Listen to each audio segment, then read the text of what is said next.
Almost 8 years after the financial crisis spotlighted the more than occasionally murky practices of Wall Street, the industry likes to point out that bad behavior is behind it. Is that true? Not according to a new report that surveyed financial professionals' own views of their industry.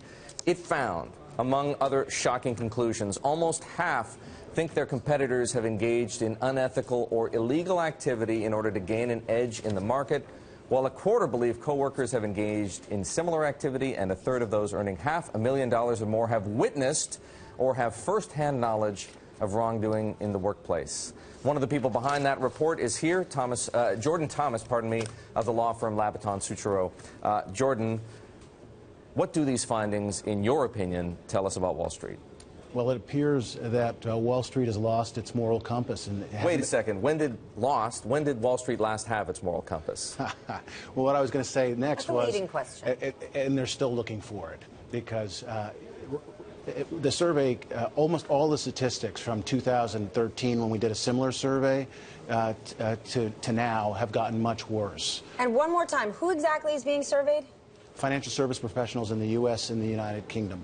We're talking about traders, sure, investment money managers, iBankers. Exactly. And these are people who have stayed in their jobs. So it's not like people who have left the industry. They were there before the crisis, during the crisis, and they're there now.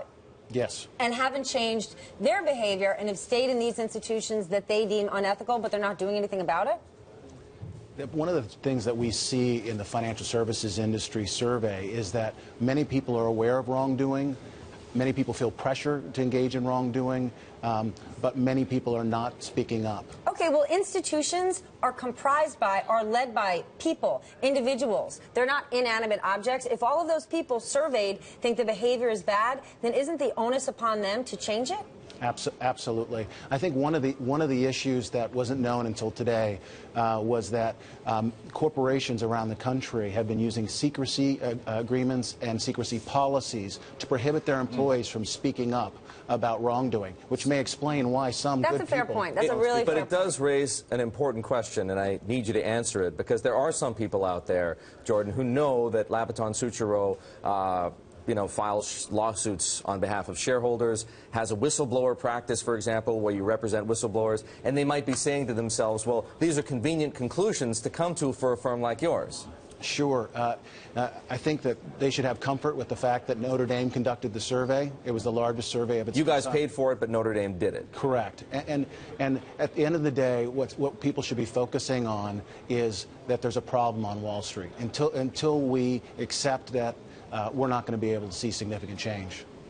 But you're not evaluating other industries. So could one make the argument, well, it's only Wall Street that's unethical, but if you're not looking at any other businesses out there, how could you say it's any worse than any other industry in corporate America? You know, that's a great point. I think that our focus is on the financial services industry because they are the stewards of trillions of dollars of citizens' money, and we wanted to focus on that group.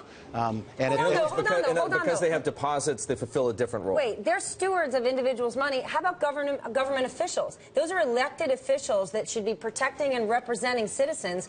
What if, you're not doing an evaluation of their honesty and their integrity and their wrongdoing? So is it fair to hang on a second. American voters have a chance to do that every time they go to the ballot box. But they might not know. They might not know all that goes on in there. Steph, we ask questions of the financial service professionals, not only of their industry, but their assessment of law enforcement officials. And the good news is that their views are getting better. There's still room for improvement, but and the other positive sign here is that Jordan, we got to end it. I'm so sorry. Jordan Thomas of Labaton Sucharow, thank you for bringing this study to us.